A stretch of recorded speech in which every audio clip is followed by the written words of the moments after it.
Would you like to say your organization is experiencing a wave of momentum? Well, today on the Flourishing Culture Leadership Podcast, my guests have seen their church's staff culture radically transformed in 2 short years. Listen to the actionable steps they've taken to tend the soil of their culture so that now their church is experiencing what they describe as a wave of momentum. Welcome to the Flourishing Culture Leadership Podcast, your home for open, honest, and insightful conversations to help develop your leadership, your team, and build a flourishing workplace culture. Hello, I'm Al Lopez, the co-founder of the Best Christian Workplaces and author of Road to Flourishing, 8 Keys to Boost Employee Engagement and Well-Being. And I'm passionate about helping Christian leaders like you create engaged, flourishing workplaces. Thanks for joining us today. Today we're going to look at steps that a multi-site church took to move from low levels of employee engagement to a flourishing level.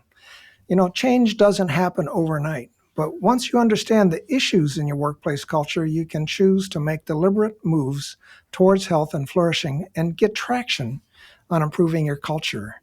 Now, I'm delighted today to welcome Whit George and Brian Jobe to the podcast today. Whit is the lead pastor of Church on the Move, and Brian is the chief operating officer. And Church on the Move is a multi-site church in the Tulsa area. Whit, Brian, welcome to the Flourishing Culture Leadership Podcast. Yeah, it's an honor to be here. Thanks for having us. Yeah, exciting. Thanks for having us today. We're really looking forward. Okay, guys, let's get started. Church on the Move did your first employee engagement survey with Best Christian Workplaces in late 2020. And I remember that time. That was the pandemic. Right. and now you've had 3 years of surveys, and you've moved from the lowest 20% of our church database into the top 10%. Wow. And that's really remarkable. And let me just say congratulations. Wow. So Whit, first of all, tell us a little bit about your story, and then let us know about your role in helping to improve the culture the last couple of years. How did you unleash your leadership team to inspire employees and especially to build trust?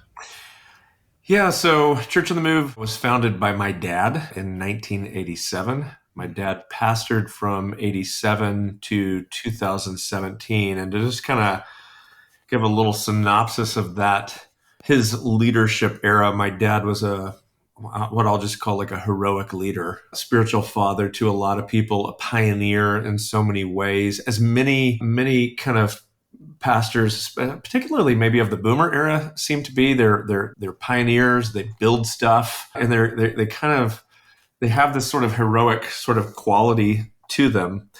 And I started working at Church on the Move in 94, right out of high school. And so many different things at the church. I won't bore you with all the details of my own personal journey, but in 2017 became the pastor. And in some sense, taking the leadership of a really healthy, wonderful church, but also seeing that kind of to transition to where I think we needed to go was sort of away from let's call it a heroic leadership model to a bit more of let's call it a garden model where you're trying to create an environment where people from all sorts of different backgrounds and gifts and, stories can thrive and flourish in that background. I think what I did not understand, which contributed to that really low score that you talk about out of 2020, was just how hard a transition like that would be. I think if I was talking to a leader today who was thinking about, in fact, I was just doing this yesterday with one of our coaches, we have a Christian school as well, and was just telling him that, man, culture takes so much longer to build than you want. It just always does. And my definition of culture is how we do things here. And it's broader than that. It's a bit of an oversimplification of what culture is, but I think it's helpful to kind of think of it that way, as just the sort of unspoken, unwritten sometimes ways that we do things here in families. You think about it, families have cultures. It's like, don't bother dad when he's napping, or ask mom for money. She's easier to get money from. Like, those are things that kids you just pick up on. No one had to sit you down and tell you it. You just know, because that's how we do things here. And so, trying to kind of lead from one leadership style, which is, my dad was had a strong administrative gift, knew how he wanted things done, would like to get down in the weeds of different, departments and whatnot, and was very good at it. I mean, built a very, very healthy church that way. I just wasn't wired up that way. And I think I wildly underestimated just how difficult a leadership shift like that would be. And so 2020 was kind of the moment where we, in a few different ways, we just got a real I was 3 years into my pastoral tenure and just got kind of a slap in the face of just, oh, wow, this is where I was at, especially in the Best Christian Workplace survey, one of the categories being inspirational leadership. And that was like one of the lowest, our lowest factors. And it was just like, oh my goodness, what am I? And a lot of it was just that, and Brian was great at seeing this, but there was a big gap between me and the team, like the staff, especially I call it closer to the ground, right? There's just a bigger gap between what I thought of as the church, how I saw who we are and where we were going, and how they were actually experiencing that. And so what we've gotten to work in doing is just closing that gap. One of the ways that we did that, maybe the most significant way to do that, is really, I had to do a lot of soul searching, especially in 2020, of figuring out who we wanted to be. And it was a lot less of, I would call it's a DNA. You're looking for who you're going to be. And that's harder to do than you think. It's asking yourself questions like, what is the church? What is the nature and purpose and mission of the church? And really going back to kind of basics and trying to deeply understand sort of what kind of community do you feel like God is creating within the church, but then also specifically in your context? How is it going to be expressed at Church on the Move? And so that led me to, write some documents that honestly for me were just personal, things that I needed to wrestle to the ground, but things that I could say, this is what I know to be true about me. This is what I know to be true about my belief about what the church is and how it should function. And it was as we gained that kind of clarity, both in mission and DNA, and then let's also say even some core values as well. Then comes both the fun and sometimes hard part, which is actually living it out.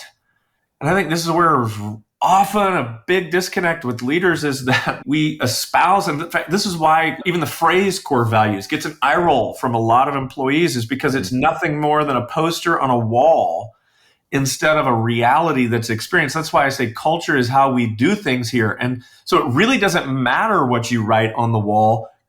What people experience as your culture is what it is. And so you have to ask yourself, like, are we literally doing, are we valuing, even making decisions around people's employment that honestly you kind of have like these, churches probably are definitely notorious for having like charity employees, people that they've just been around, good-hearted, but they're not living out some of the things that you say you value, and the tolerance of that, even in the spirit of Christian, love, is still can really hurt culture. And so anyways, it's going through and making tough decisions, not just letting people go, but honestly just choosing to have tough conversations with the leadership, with people that were working shoulder to shoulder with me, and get honest about what we were trying to build and how we were impacting people downstream from us. And it was so hard and painful. I can think of 3 or 4 times where that happened. But on the backside of that alignment, the downstream implications of that were enormous. That's a short version. I'm sure Brian could give some more depth to that, but that's a short version as to kind of what began to happen from 2020 to. That's good, Whit. Yeah, and let me say, I'm sorry, Whit, that we caused you some pain, but I'm so glad that it's come out and so beneficial come out the end, as you say, downstream. So beneficial. Yeah. Wow. Yeah, we often get that response, and it's like, okay, let's dig deep. And that's what you described. You really had to dig deep. Okay, why are we here? What are we doing? Yeah, so, oh man. And, Brian, you're the COO, and so you've had your hand at making changes to the focus and the strategy from the ground up. And I know Tara Vandersand, who's the consultant that's worked with you, and I know that she's had a great impact on you guys. She shared a presentation with the survey results to an all-staff meeting. I'm sure that wasn't easy to sit through that first time. So what were a couple of the key areas that you focused on in that first year to create such a dramatic culture shift? I mean, it was dramatic. Certainly, healthy communication has got to be one of those areas where you had No doubt. big gains. What changes or new practices did you implement to see this improvement year one? Well, even though that was 3 surveys ago in 2 years, that's still that's still a wound that's open. You're really pushing on something out. Yeah. I think we're fortunate to be in a healthy culture. Mm-hmm. I just don't think our employees fully felt it or understood it, and Whit unpacked some of that. Yeah. We knew we weren't in a bad place. We knew everyone didn't understand where we really were. And one of, two, honestly, of Whit's greatest leadership gifts, he's not threatened to bring other high quality, high capacity leaders in, but he also wants to face the truth. He just needs the facts. And we really believe here, if we all have the same information, we're going to make pretty similar decisions. And so Whit just kind of led the charge with, hey, once we get these results, we're going to do an all staff meeting. We did a call with Tara and let everyone participate in the Q&A and hear all the results. We didn't go through every single write-in comment, but we put the full survey in front of all of our staff, recorded it, sent it to those that didn't have it. And honestly, that was the first step in kind of building maybe 2 of the most important things we did, which was communication and trust. Communication wasn't broke, but I think we're a fairly large, complex organization. We have a school and 3 churches. And so that's a couple hundred employees. It's easy to have a meeting with 6 or 8 leaders and not get to the farthest extent of your organization. And so a lot of our, leadership development and communication was focused on supervisors, just helping them become better communicators and managers. It's just the blocking and tackling of being a healthy organization. So yeah, communications, building trust. And then there was a strategy component for us. As Whit mentioned, really getting a conviction around who we are, what we're about. Our mission statement emerged around that time of introducing people to the real Jesus. Core values emerged. We have 5 core values, and you won't find them on the wall in my office. I tell every one of our leaders, you can put these on the wall if you're living these things out. But these aren't meant to be a slogan. They're not a piece of paper we print off and hand to people. These are what people should experience. And what I love about our core values is they're not something that a leadership team kind of made up and said, hey, this is what we aspire to be. We were really honest with each other and said, hey, maybe these have a shelf life, maybe they don't. This is who we are and who we're trying to become stronger and better at. And so, our core values essentially are real, which is really about authenticity, excellence. And for us, excellence, what the business we're in, it's worth it. Like, we should be excellent. I think for us, one of our 5 core values, and that's really, we believe in the concept of we're better together. Hey, we're a body, but it's a body made up of unique parts. And when you put all those gifts together, man, we can do something really powerful. The 4th one is hungry, and it's really about kind of personal growth or being a learner, really, being hungry to grow and learn. And the last one is bold. We want our employees to know the mission, know the vision, be empowered, and let's get after it. Take initiative. I'd much rather pull back the reins a little bit than be kind of pushing employees to kind of take next steps. And our employees, they heard those core values, but they really needed to see them modeled and taught and understand what they are. And what I think is they see them in leaders around our organization. And that's those 3 things: communication, trust, and really, I would say strategy, which is mission. Whit mentioned the very personal writings and wrestlings he had. Our vision statement came out of that. It was just some writing he was doing himself. And when I saw it, I was like, man, this is gold. Like, this is your heart. This is what God's calling us to be. And we still leverage those things today.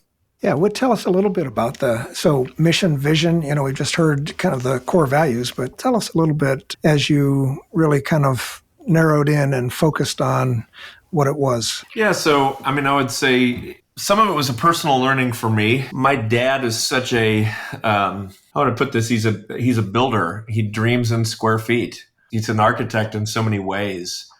And so much of his leadership style was, this is what we're going to build next. And our church was kind of oriented around that kind of leadership. Yeah. I just don't have that kind of what I would call a visionary mind. I don't sit around and think our church is going to be, this big, and this is how many campuses, and this is how, these are the states that we'll be in. That's just not me. And anytime I was kind of pushed, not by my dad, but just by others, there would be people on the team, especially early on, like, where are we going? What are we trying to do? I never had a good answer for that question. And I hated that question because I thought that the only answer was how many, how much. And what I learned in 2020, I was pushed in this direction by a couple different mentors, actually. One talked to me about being a DNA leader, which is really more focused on the kind of qualities of who you are and who you're going to be. And the other one asked me to write just a document about ministry and church and kind of my philosophy. He said, just write down what you know to be true. The reason is because we were in a season where, and this is what happens when there's not a strong DNA and direction for, you're going to have competing points of view. And we were feeling that. There was like guys on my team, they're still on the team that are like high level leaders at Church on the Move that just have a little different emphasis, maybe a bit more evangelistic bent or whatever. And so their personality is starting to shape the direction of the church. And then people can feel my personality. And boy, and it's not that we're fighting with each other. They can just feel like there's almost two different ways of doing this. And if I don't come in and say, no, this is who we are, we're going to have, it's going to be chaos. And that's exactly what we were experiencing. People just wondering, where are we going? Exactly what are we going to be doing? Right. And so what I had to do was sit down and write that out. And honestly, it was really just a personal exercise for me. I wrote it in about 45 minutes, a document just called The Church I See. I'd heard that phrase before. I just said, what is the church I see? What does it look like? And it just speaks to things that were close to my heart, ways of viewing, the primacy of Christ within the church, the gospel, what our emphasis will be, how we think about music. It's not trying to touch on everything, but really so much of the things that have formed and shaped me. I'm an artist at heart. And so there's a lot about the arts, which is where I came from, the world I come out of. And so there's things like that, our love for beauty and just things about how we're going to approach, the things that are most important to us. And so that really kind of set the tone for, okay, this is who we are. And what that led to, Al, is in some really good conversations between me and other pastors, even because so we don't do video venues. We have other senior leading teaching pastors at each of our locations. And so you'd have good conversations, hard conversations around, all right, I'm reading this statement here. I don't know if I agree with this, or I don't know if that's the kind of, and then you have to talk it through and go, what did you mean by that? All right, well, here's my heart. Here's what I'm after. Oh, okay. You're getting to a point where we can all kind of stack our hands and say, yep, I can build that. And it has nothing to do. And I tell people who are joining our church, like, you're not going to find, because we share that document with folks. And I say, you're not going to find anything in here about how many or how much. That's not it. I think God's more interested in who you're becoming than what you accomplish. And I think both matter. But I think you can accomplish a lot and be very disconnected from the vine, as it were. And so my goal is, let's build a healthy culture here where who we are and what we accomplish are married together, that there's a good gospel culture going on here. So we focus so much on that DNA side. And what I learned is that can be as much of a motivator for people to give, to serve, to be a part, to buy in, as we need a building 20,000 square feet, it's going to be this side of town, needs a new church. It's like, that's not me. That was my dad. I had to learn those different lanes and that different leadership style. Wow. And tell me again your mission statement. Yeah, so it's introducing people to the real Jesus, which comes out of my own story of growing up in the church, second generation Christian, having a belief in the Lord, but not really seeing much life change, transformation, fruit of the Spirit, that kind of thing. Maybe it would be probably a bit unfair to say I was a cultural Christian, but maybe you could say largely unsanctified Christian for much even into my adult years, and had an experience where, I was quite changed and transformed. The guy I am today is way different than the guy I was, 15, 20 years ago. And so I use that a lot, particularly in Tulsa, because, a lot of people are familiar with the church. We're not dealing quite yet with a post-Christian culture. So when we say introducing people to the real Jesus, you get a lot of people who consider themselves Christians going, wait a minute, what is that? What do you mean? And that's exactly what we want. Yeah. We want that kind of questioning. Yeah. I trust you're enjoying our podcast today. We'll be right back after an important word for leaders. Are you tired of spinning your wheels with unwanted turnover, toxicity, and disengaged employees? Do you want to improve your team's effectiveness and performance? A helpful way to improve is to have you and your leadership team buy our new book, Road to Flourishing, 8 Keys to Boost Employee Engagement and Well-Being. This is the only research-based book that shows you how to engage employees, build fantastic teams, cultivate life-giving work, attract and retain outstanding talent, and much more. To buy a copy for you and your team, go to www.roadtoflourishing.com. And when you buy a book, you'll receive a free copy of our Rewarding Compensation Flourish Guide. Again, go to roadtoflourishing.com and buy a book for you and your team and receive a free Rewarding Compensation Flourish Guide. Welcome back to my conversation with Whit and Brian at Church on the Move. Well, you've been at this culture thing, and I really love that, introducing people to the real Jesus. Come out here to the state of Washington. Yeah. Yeah. Totally different environment. You have a different environment, but you've been at this now for a few years, this culture thing. And of course, I love your definition of culture. You'll find the exact definition in my book. It's how we do things around here. Oh, nice. Perfect. That's awesome. Yeah. So how do you and your senior leadership team approach employee engagement? People clearly feel like the church is meeting its goals and their work is important. That comes through the survey. But have there been any changes in your thinking about vision and strategy and how to engage your whole staff in working towards these goals? Brian, I'm curious how you do the question. I'd love to jump in. Yeah, we've been real intentional, and maybe you can house it under the communication bucket. But when you talk about employee engagement, I don't know that we would have known how to measure that before taking the survey. Mm-hmm. We could feel it. It's kind of a bit intangible. I mean, man, we just don't feel like we're aligned is maybe what we would say. And truly we weren't. 2 years ago, 3 surveys ago, you've got about a third of our staff that show up on the survey as engaged. And that's not necessarily a bad thing. It was just a clarity for us that, oh, wow, we've not driven down who we are, who we're trying to be. Like Whit said, the DNA is not reaching all the extents or corners of the organization. And we've got to be so much more intentful about that. In just 1 year, we pretty much doubled that engagement. I think 2/3 of our staff. And then, of course, this last survey last fall, 2 years later, we've got right at 81% of our staff engaged. And it's a huge difference maker. I was in a meeting with our facilities team the other day. I mean, they handle everything from preventative maintenance to landscaping. And we're getting ready to tackle some capital projects. And we've got a brand new landscape employee she's been there 6 months. And she's basically, she's amazing with plants and growing everything.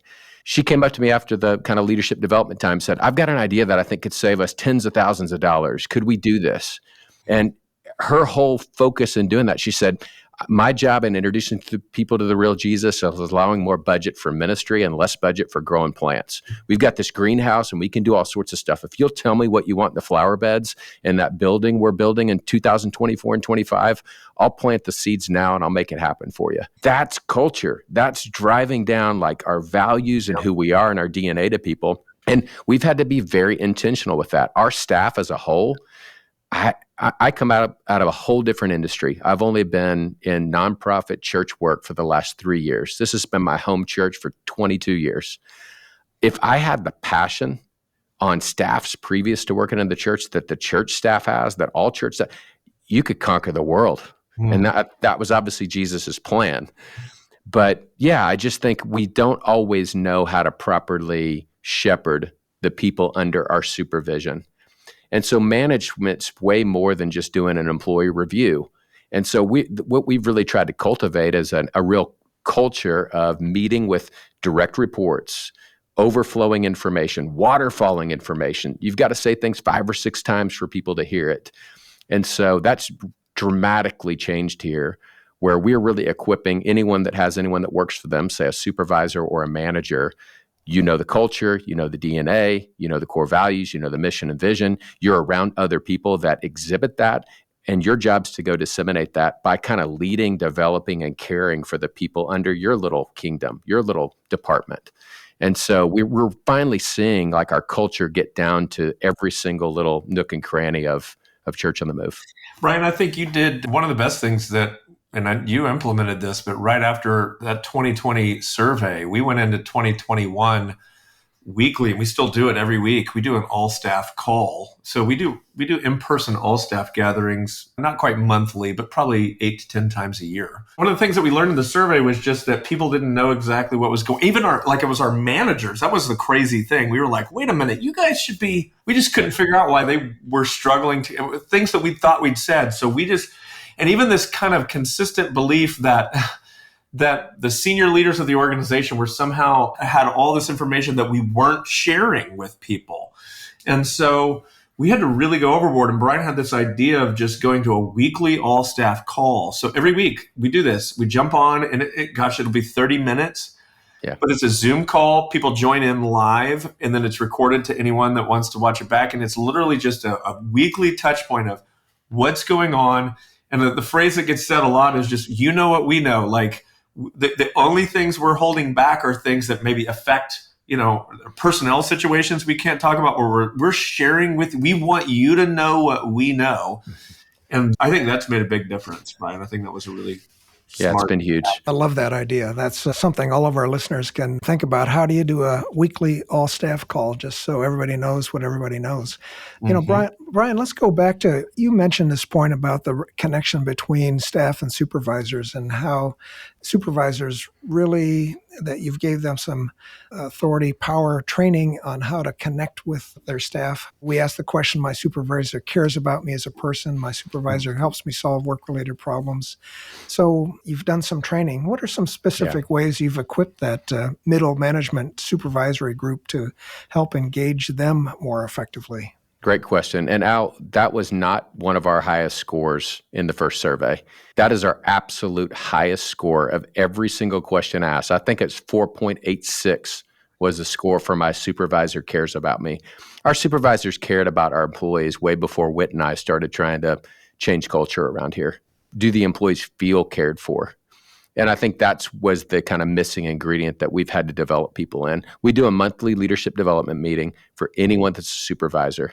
And I think most organizations pride themselves on some level of leadership development. But this is straightforward. It's simple. It's really helping people understand how to connect with your employees. It's simple things like, how do you lead yourself? How do you be transparent? How do you live out the core values?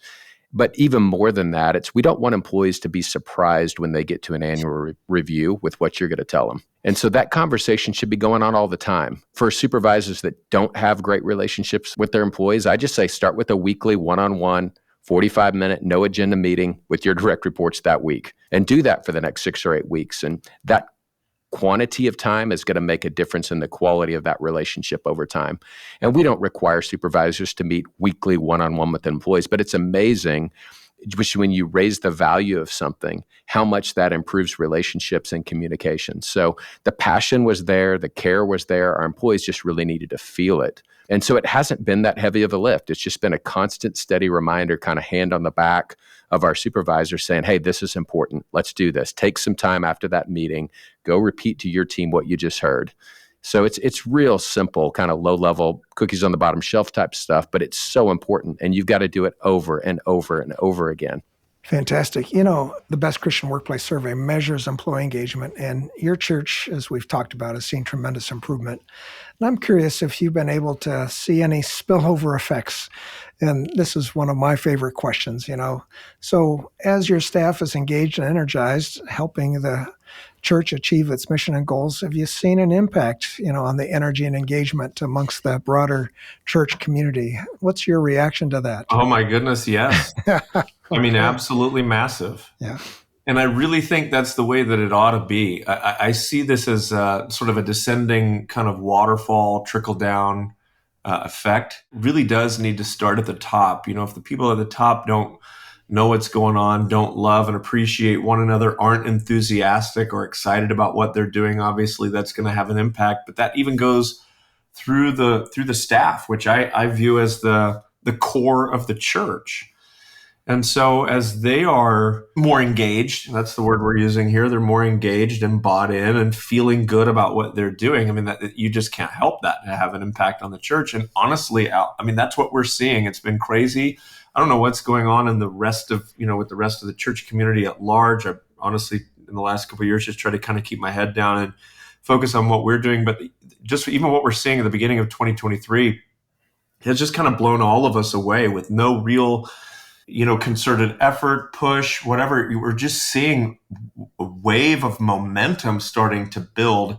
And I really do think it goes back to what I was saying as a garden. People feel like they're safe at COTM. They feel like they can put down roots there and grow, and that their family will be well taken care of. And again, that's more than just, it's not terribly difficult to put together a clever sermon series. It's not terribly difficult to play a song or whatever at the beginning of a service that might get people's attention. Like, that's relatively easy, but those things fade pretty quickly. Building a community and a culture where people feel like they can thrive and their family can do well here, like, that takes time. And what I found is that when you put the effort into those things, people just respond because they feel, and they're coming and they're showing up going, they just feel like they fit here, like they can belong here. And so, yeah, I absolutely think that. In fact, many of the tactics and just strategy that we've employed working with our employees has been the kind of same mindset that we've tried to drip down into. In other words, building relationships.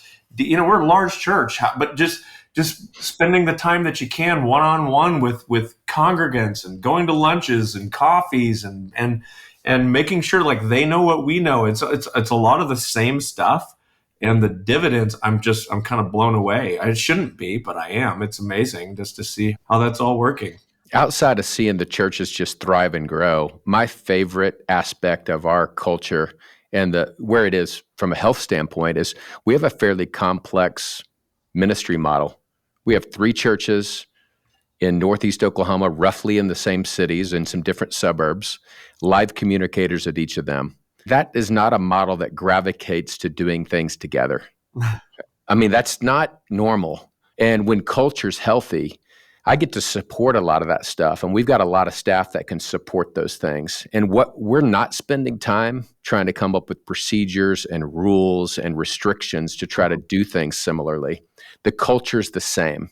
Now, contextually, the way those churches live out their weekends and their weeks look a little different. They're meeting those community needs. But our support staff and really all of our staff could go from one of our churches to another, and they're going to be able to just kind of fit right in. What we're helping each other is build local churches. Instead of spending so much of our time on these sideways energy things and meetings about, are we doing this program the same?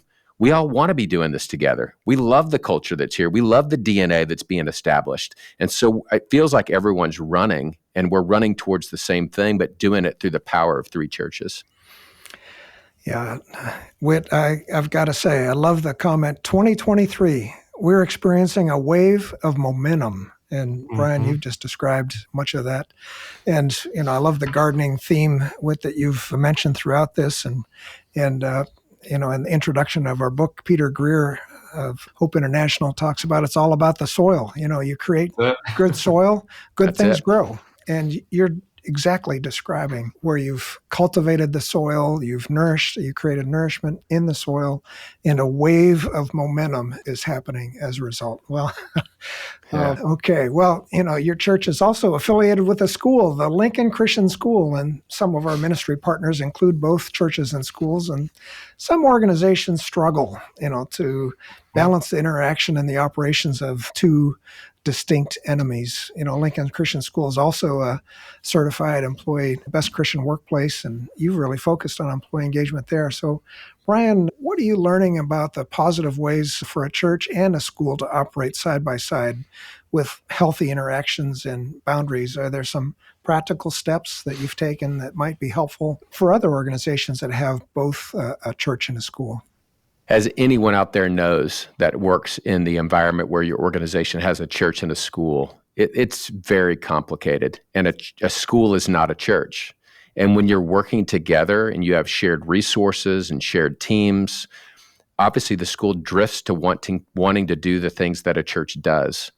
And so I think the biggest gift for us through Best Christian Workplace has actually probably been towards the school. It's offered so much. We have a healthy culture. I mean, teachers and school administrators and coaches, they're passionate. They care about students. They wouldn't be there. I mean, the pay is not such that that's attracting a ton of people to that industry. You're called to that.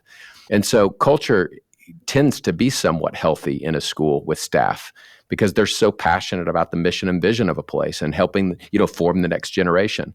I think for us, we're trying to work out, and we have been working out. It's the identity of the school and the identity of the church need to be really clear. And then they actually work together to form kids and families that are a part of this community. And so it's a huge opportunity, huge gift. There's so much potential with that. But culturally, schools and churches are different. And we have 67 shared staff that kind of work on all these things.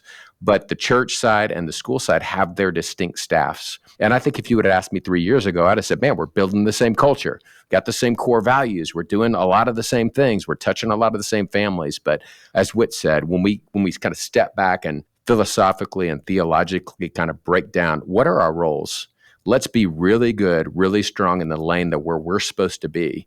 There's a real power in that. And unless you know what the cultural indicators are, what's healthy and what needs to be worked on, I just don't think you can grow something. Well, let's talk a little bit about trends in the Church of America. And we hear about burnout. We hear about discouragement amongst pastors and church staff, particularly, especially post-COVID. It's just been a tough period. Your vision is to share the real Jesus. I just love that. And, what that means for our everyday lives, particularly. So thinking of the staff you lead, are there some practices or rhythms to help sustain your staff spiritually, emotionally? How do you continue to serve and pour into your staff as well as your congregation?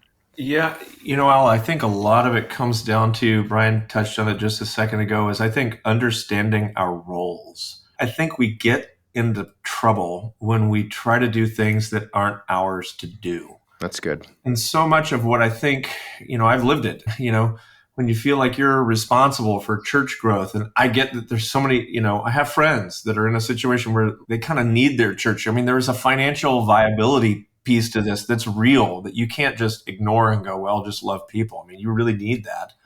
So we need churches to grow. And I felt that pressure before. I mean, the church, when I took the church, we lost, 20 to 30% of our congregation over a period of a year or two. And you feel like you're failing and all those things. I know those feelings. But what I had to come to grips with, and this has a trickle down effect to your staff as well. But I had to come to grips with, I really can only do what I can do. And I'm not going to run myself into the ground to try to boost this thing up in some manic, frantic kind of way. I really can only do what I feel like I'm called to do, which is care well for the congregation that we have. Again, it does go back to culture. It does go back to the garden thing. And so now what's happening, Al, is we're not having to push. This wave of momentum is amazing, but it's also happening. Jim Collins described it in the Good to Great book on the flywheel. I'll never forget hearing this and wanting to figure out how to experience that so badly. Gosh, 2 decades ago, it's the push on the flywheel. And he describes, the giant flywheel, and you're pushing on it, and you push with everything you got, and it just doesn't seem to budge, but you keep pushing and you keep pushing and you keep pushing. And eventually it starts to move, but move very slowly. And then it starts to move with a little bit more speed. And eventually it starts moving under its own momentum to where you're kind of just pushing it lightly and it's still going. And it's almost as if someone comes along and says, hey, which push did it, and you're like, well, okay, how can I answer that question? That to me is the gift of understanding your role and healthy culture. Is you're creating an environment that almost has its own momentum to it, where I'm not having to run around like a chicken with my head cut off trying to generate excitement or momentum, but rather just caring for people. And so again, it goes back to what is the church? What's our role? What's our part of the weekend? Let's do what we can do with excellence. Here's a practical example. When I have another one of our pastors preach on the weekend, one of the things I tell them, and often, these are guys that don't get to teach all that often, so it's a big deal. And I remember this, and I just remind them, I have to remind myself of this. It's just another chance to preach the gospel. Yeah. It matters, but the church is not built in a weekend, and it's not going to crumble in a weekend. I think churches can get in this kind of, it all hinges on this one Sunday kind of mentality. And so we end up we're just pushing so hard, when it's like, I'm going to do what I can do, and then I'm going to rest, and I'm going to just let. So trying to kind of set that precedent for people is like, put your best work in, but then don't let work dominate your whole life. Take a break, take a Sabbath. And I think that mentality results in people who are serving and leading, who are fresher, who have an enthusiasm, who actually enjoy what they do because they're not feeling like they're having to manufacture a kind of energy, but rather that we're recipients of the very culture that we're selling, if you will. And I think that's the best place to be. Brian, how about you? Anything you'd add on what practices and rhythms you'd encourage your team to sustain them? Yeah, we have Sabbath practices and all the normal things you would expect. But the most valuable thing we've done for our staff is help them understand what the church is. And Whit has done such a great job of helping us all understand this. How we think about the church is really going to determine how we work on the church, how we feel about the church, what we're working on each day. And when you think of the church as a garden versus a performance versus a big event, and there's a lot of great ways to think about the church, but a garden is maybe one of the more complete ways to think about the church. We're tending the garden. That's something you do a little bit every day. You're doing it over time. You're trying to cultivate a healthy soil. We're not trying to conquer the world. And we're in kind of a harvest season right now. We're seeing a lot of people come back to church. It's such a great opportunity. But you don't see our staff stressed out about that. You don't see people running around trying to figure out what do we need to do to meet this need. We're just out in the lobby caring for people. We're available. As opportunities come up, we get to interact with people. We have an intentionality about us. But, some people have Mondays off, some people have Fridays off. And that day we encourage people, turn off your phone. Don't be on our systems. Don't be responding. We're not expecting you to respond. So there is the practical balance there. But man, how you think about things, it really reduces the anxiety, the stress, the pressure of what we're doing. We're playing such a long game. Whit and I, we really feel called to be pass this church off to the next generation. That's what's been handed to us. And so it's not about burnout. It's not about hurting a bunch of people or making something happen next month. It's about, let's create a healthy culture. Let's create a healthy soil for this garden. And you just do that one day at a time. Well, that's a great way to summarize, Brian. Thanks. Tending the garden, tending the soil, and you're seeing people coming back to church. That's fantastic. Well, this has certainly been a great conversation. Thanks so much. And as I look back at our conversation, just starting with your period of time, just kind of like discovering what is the whole reason we're here? What's the DNA? What do we want the church to be? And then just understanding culture is just how we do things around here. And then putting things in place to make sure there is integrity between your values and your vision and the way people behaved and acted. Living it out, as you described it, is a great start, and having those values defined and actually making sure people are living those values. Brian, you mentioned they're not to be put on the wall unless you can live them. But the DNA and focusing on the DNA and then the practical things that you've done. Weekly all-staff calls is a great example. Monthly leadership development, really working with your frontline leaders to make sure that they're trained and are in a good spot to invest in their people. And yes, I love when you say 2023. We're seeing a wave of momentum as you're seeing a harvest from tilling the soil and to building the culture that you've built in the last couple of years, man. And then again, just making sure that people understand what their roles are, what the role of the church is, building that flywheel over time, making sure people are keeping their Sabbaths, but really tending the garden. This has just been a great, great conversation. So anything you'd like to add that we've talked about? Oh, man.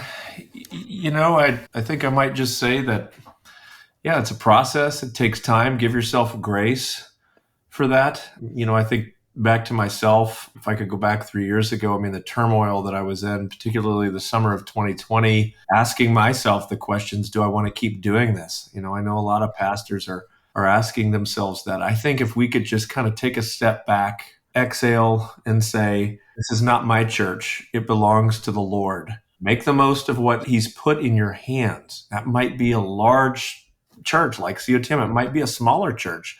God gives according to ability, but he rewards according to faithfulness, as we see from the parable of the talents. And so it's like, I don't get to control what he's put in my hand. What I do get to control is what I do with it. And so I think taking a step back and just going, Lord, I want to steward this. I want to steward it well. And I'm committed to the process of that. And I think if we're willing to do what's best for those, both the employees and the congregants that he has entrusted us with, says of David that he had integrity of heart and skillful hands. That's a prayer I've prayed over myself and our leaders a lot in the last 5-7 years. And I think if we'll just approach it like that, I don't get to control what God's given me, but I do get to control how I respond to it. So Lord, give me integrity of heart to do what's best for the people that you've given and placed in my hands, and skillful. I want to lead well. And so I think you do those two things and be all right with the process. I think we can kind of dial down some of the pressure, hopefully a little bit, and the anxiety of all of what America calls success. And honestly, just live into creating the healthiest environments and cultures possible. Then let God, but what did Paul say? I planted, Apollos watered, but God gave the increase. That's the season that we feel like we're in. We've just been planting and watering, and God is sending people. It's like, I don't know, only God. Yeah, I think I would just specifically talk to anyone out there that's listening that's maybe on the fence of considering Best Christian Workplace. Mm-hmm. As leaders, we can get overconfident that we really understand maybe what reality is, or we can lean in on a confidant or a coworker, maybe our right arm guy, and feel like we really have the intelligence in our organizations and know what the right things are to work on. One of the biggest gifts of the survey for us is just like it's black and white. It's a very detailed physical. And man, I think for health purposes, you want to know the facts, because it's a superpower to getting to the right things to work on, especially leaders. I mean, like when you're looking up at that dashboard, you just want to be pulling a couple levers. You don't want to be putting fingers in a bunch of leaky holes. And so I would really encourage people to give this a shot. And I'm not, on staff at Best Christian Workplace, but I just think, man, what you can do over a 2-year period would really surprise you if you have all the facts, and just focus on 2 or 3 things between each of those surveys. Yeah. Well, thanks. This has been a great conversation. Whit, I just love your heart. What you're describing is what Peter says, shepherd the flock that God has entrusted to you. That's the charge. And Brian, you're saying, in order to water the garden, you have to know, well, there's some places that probably need a little more water than other places. So what are they? And you've got to measure and understand where those are. You've got to check the soil so that you can focus energies in the right places. Well, I want to thank both of you guys for your contributions today. And most of all, I appreciate your commitment to serving God's kingdom through the local church to equip people to follow the real Jesus in everyday lives. So thanks for taking your time out today and speaking into the lives of so many listeners. Thanks so much. Thanks, Al. The Flourishing Culture Leadership Podcast is sponsored by Best Christian Workplaces. If you need support building a flourishing workplace culture, please visit workplaces.org for more information. We'll see you again next week for more valuable content to help you develop strong leaders and build a flourishing workplace culture.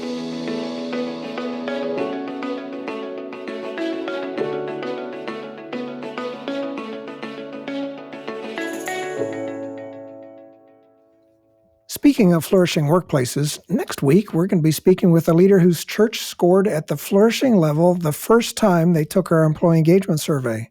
I know many of you might be thinking, how could that be? Join us as Jeff Cranston shares what he learned as a result. Jeff is the senior pastor of Low Country Community Church in Bluffton, South Carolina, near Hilton Head.